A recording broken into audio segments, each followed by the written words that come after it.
Il y a un an, 34 mineurs en grève étaient abattus par la police sud-africaine à la mine de platine de Marikana. Depuis, les violences continuent, mais entre membres de deux syndicats rivaux du secteur. Lundi, une représentante de l'Union nationale des mineurs, ou NUM, a été abattue devant son domicile en plein jour. Un climat de peur s'est installé. Tout le monde a peur avec ce qui vient de se passer. Si vous commencez à parler, si vous faites quoi que ce soit, vous ne savez pas ce qui peut vous arriver. D'après ses voisins, la victime était une femme calme qui élevait 6 enfants. Elle a été abattue d'une seule balle alors qu'elle revenait du marché.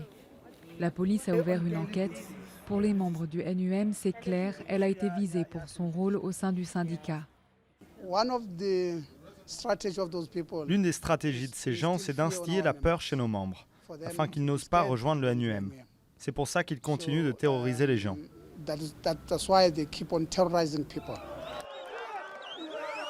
Les assassinats de syndicalistes se sont multipliés depuis un an dans un contexte de rivalité entre le NUM et l'AMCU, un syndicat de mineurs et d'employés de la construction.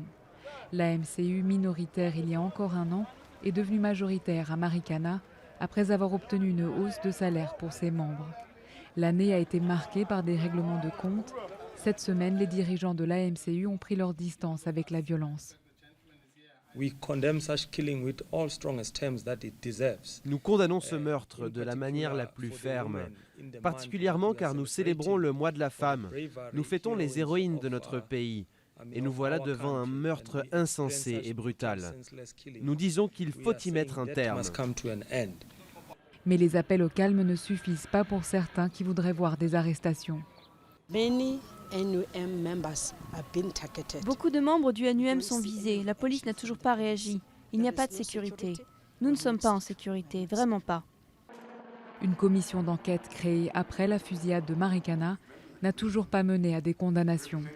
Ces travaux ont au contraire généré plus de violence, avec 3 témoins assassinés et 2 autres retrouvés pendus.